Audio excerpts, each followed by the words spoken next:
Shalom saudara, selamat pagi. Kita bertemu kembali dalam Morning Devotion pada pagi hari ini. Selamat pagi saudara-saudara. Saudara, kita akan baca firman Tuhan dari Injil Matius pasal yang ke-7, ayatnya yang ke-7 sampai 12. Demikian firman Tuhan. Mintalah maka akan diberikan kepadamu. Carilah maka kamu akan mendapat. Ketoklah maka pintu akan dibukakan bagimu. Karena setiap orang yang meminta menerima, dan setiap orang yang mencari mendapat, dan setiap orang yang mengetok baginya pintu dibukakan. Adakah seorang daripadamu yang memberi batu kepada anaknya jika ia meminta roti, atau memberi ular jika ia meminta ikan? Jadi jika kamu yang jahat tahu memberi pemberian yang baik kepada anak-anakmu, apalagi Bapamu yang di sorga, ia akan memberikan yang baik kepada mereka yang meminta kepadanya. Segala sesuatu yang kamu kehendaki supaya orang perbuat kepadamu, perbuatlah demikian juga kepada mereka.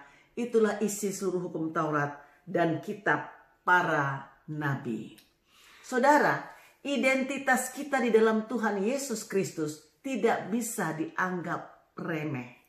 Waktu Yesus meminta kita untuk membereskan diri kita terlebih dahulu sebelum dapat menilai atau menghakimi orang lain, Yesus sedang menetapkan bahwa identitas kita ditentukan oleh Bapa yang menjadikan atau menerima kita sebagai anak. Nah, sebagai anak, Yesus kemudian menunjukkan kepada kita bahwa kita ini sebenarnya memiliki sebuah fasilitas. Dan fasilitas itu ada pada 3 kata kerja ini. Mintalah, carilah, dan ketoklah. Mintalah, maka kamu akan menerima. Carilah, maka kamu akan mendapat. Ketoklah, maka pintu akan dibukakan bagimu. Ayat 8 ditegaskan lagi hal tersebut. Sebab barang siapa mencari akan menerima. Barang siapa meminta akan mendapatkan atau menerima. Dan barang siapa mengetok baginya pintu akan dibukakan.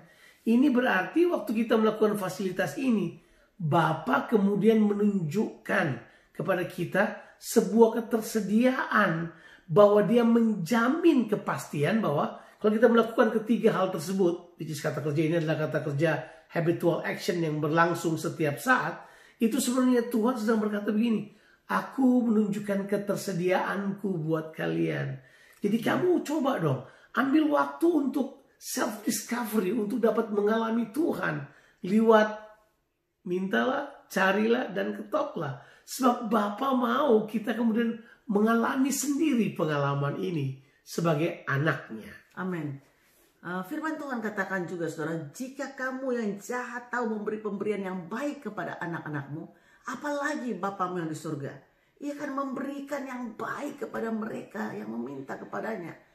Saudara, Tuhan tahu yang terbaik dan Tuhan rindu dan Tuhan mau untuk memberikan yang the best, is not the second best buat kita. Sebagai anak, kita ini dikasihi, kita diperkenan oleh Bapa dengan memberikan yang terbaik. Anak berhak untuk menerima keintiman saudaraku, menerima warisan, menerima destiny, menerima masa depan yang gilang gemilang.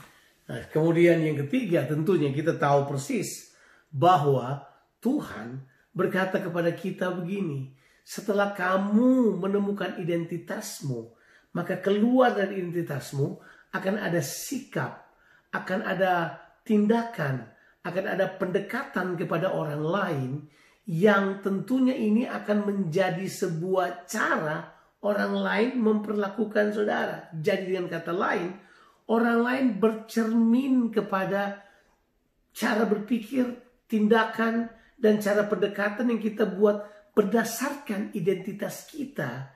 Itulah sebabnya Tuhan berkata, kalau kamu mau orang lain berbuat itu kepadamu, kamu perbuat dulu buat orang lain. Kita tanya, kenapa harus kita lebih dahulu? Kenapa bukan mereka yang lebih dahulu? Hello, kita ini adalah anak-anak Bapa di sorga. Amen. Kita yang harus memulai inisiatif ilahi untuk memberitahukan sebenarnya cara bertindak yang benar seperti ini. Saudara, sebagai anak saudara akan menjadi trendsetter dimanapun engkau berada. Orang bercermin kepada sikapmu, orang bercermin kepada tindakanmu, orang bercermin kepada perkataanmu dan pendekatanmu. Amin, amin. Saudara, mari kita masuki hari ini. Kita jalani hari ini dengan mengetahui identitas kita yang sejati sebagai anak anak Tuhan. Tuhan Yesus berkati saudara. Amin.